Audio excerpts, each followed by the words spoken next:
Hello friends, welcome to Feral Moon Designs for my first sculpt and video of 2023. I hope the new year is off to a good start for each of you. I think it goes without saying that the last few years have been a little rough for a lot of us, so I figured I would start this year off by adding a little light to the darkness. That is to say, today I'll be sculpting a candle, but not just any candle. I'm thinking something along the lines of a demented Lumiere. This candle has seen some shit, but he's here to light the way regardless. To do this, I'll be using Super Sculpey Original, some aluminum foil for the bulking, a candle holder that I purchased, and these rechargeable LED tea light candles. I'll begin all of this by rolling up some aluminum foil into a cylindrical shape that matches the diameter of the tea light candles. I'm going to make 2 of these and set one aside for future projects. Once I'm done with the foil, I'll cover that with an initial layer of clay and then bake it to create a foundation. Again, with both pieces, the other piece will be set aside for future projects. And with our fleshy phallic base complete, it's time to add a little more girth. I'm sorry about that.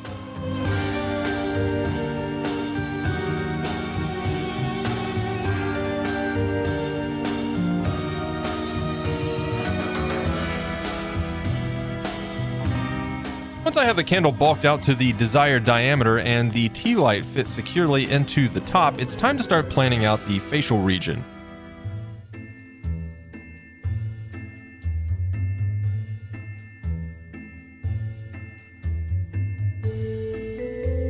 Once I've got a plan for his face, I'll go ahead and bake the eyeballs and cut those in half so that I can press them into his sockets and begin molding and shaping the face.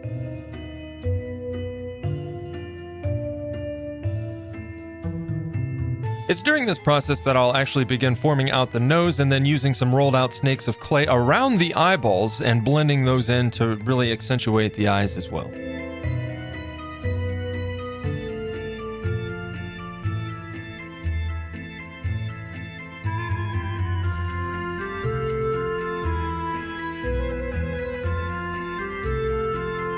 Here I'm testing out my idea for the eyebrows just to get an idea of where I stand and where I need to go with the sculpt moving forward.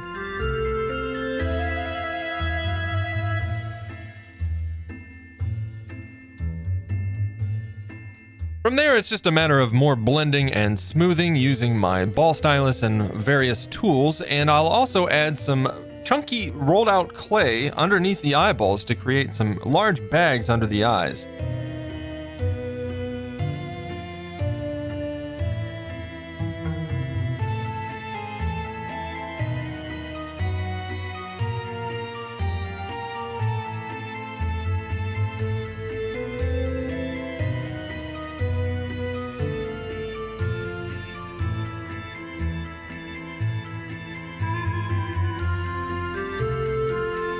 With that complete, the obvious next step here is to give our candle a mouth, because as everyone knows, all candles have mouths, right?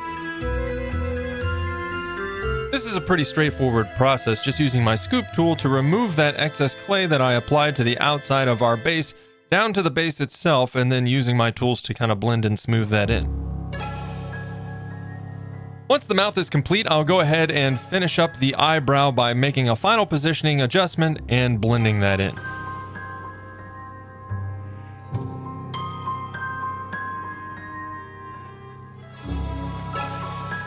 With the brow in place for reference, I can go ahead and begin adding more wrinkle detail using rolled out strips of clay and blending those in to apply some forehead wrinkles, more eye wrinkle detail, and wrinkles around the corners of the mouth.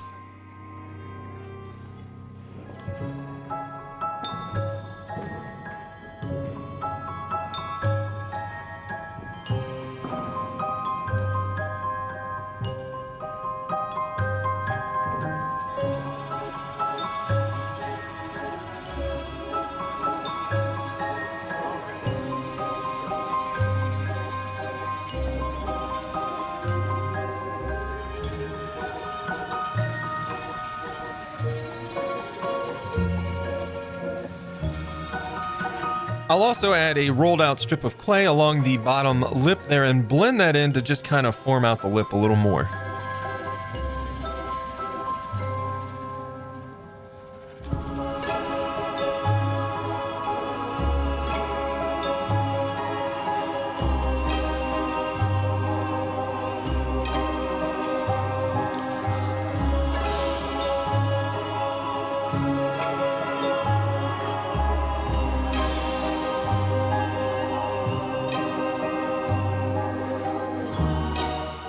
Once all that wrinkle detail is in place and blended into the rest of the face, I'll go in with more tools and just kind of accentuate those wrinkle details, as well as adding in the nostril holes and any other details I see fit.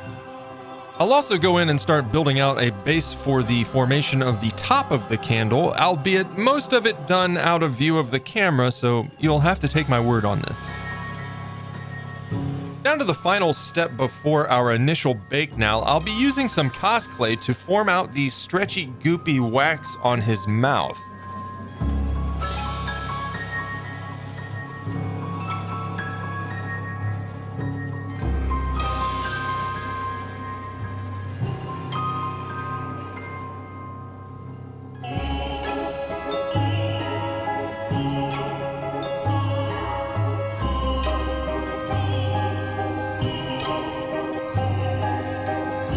Once that's all blended in and complete, I'll throw that in the oven for a quick bake, and then I'll be taking a Dremel to kind of work out the hole for the tea light candle, as well as sanding off the exterior and smoothing that out to some extent.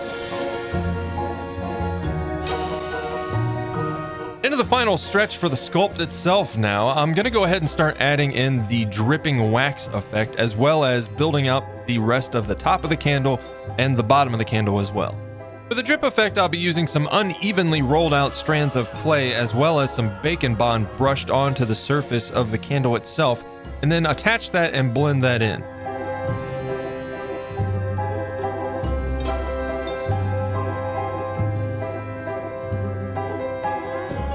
This process will be repeated top to bottom and front to back.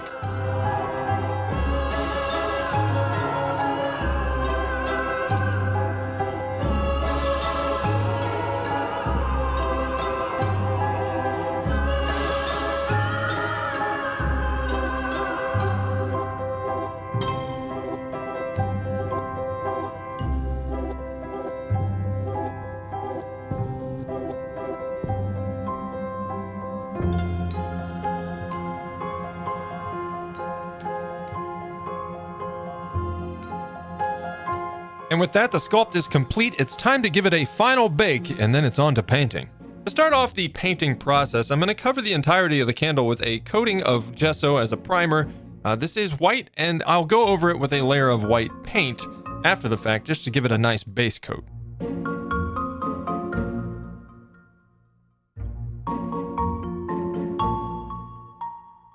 With a nice base coat complete, it's time to do the mouth. I'm going to use black and paint the interior portion of the mouth.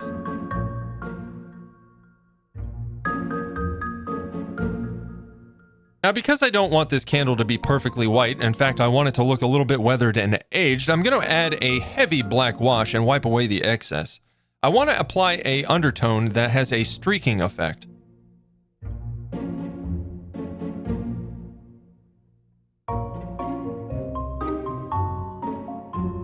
Once that's complete and dried, I'm going to go over the entire candle with an antique white that I have mixed with a heavy, generous dry brush.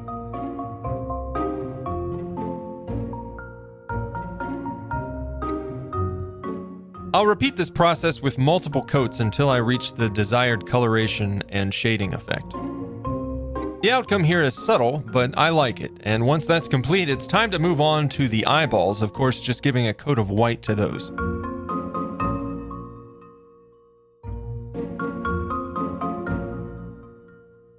While I wait on the whites of the eyes to dry, I'll be using a light brown and a dry brush to go around the wax drippings and add a bit of shading. I'll give the same treatment to the bags under his eyes and the wrinkle details as well.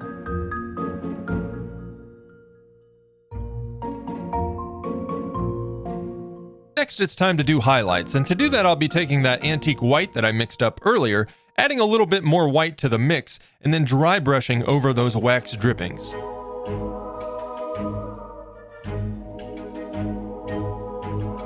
With the whites of the eyes dry, it's time to finish them up. Starting with the irises, I'll be using a goldenrod. Then, of course, going in with the black for the pupils, the outline, and I'll be using a scraper tool and a little bit of a yellow paint to add in the little line details in the iris. taking a break from the eyeballs while the paint dries, I'll add a thin layer of yellow and orangish paint onto the lighted portion of the tea light candle.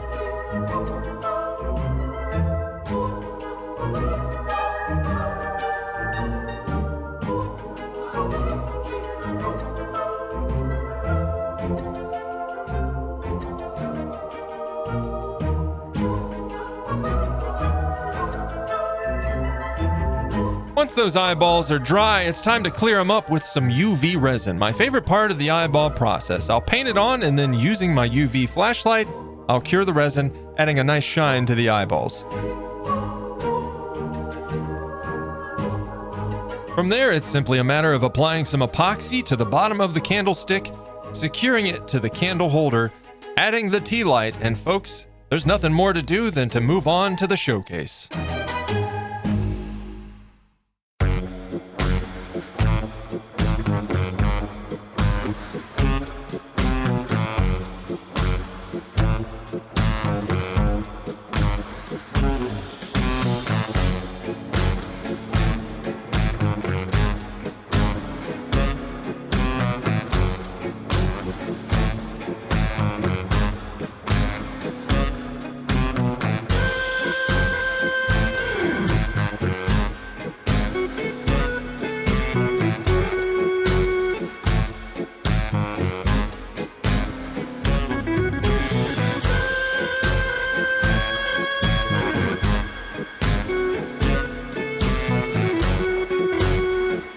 Folks, I want to take just a moment to thank you for watching and for all the support on my content. Let me know what you think of my demented candle in the comments below. I look forward to hearing from you. And if you enjoyed today's video, it helps out tremendously when you hit that like button. Very much appreciated. If this is your first time watching, don't forget to hit that subscribe button and join us next time. I know I'd love to see you again. You can also check out my socials linked in the description box below. But again, thanks for watching, and until next time, you take care, friends. I'll see you soon.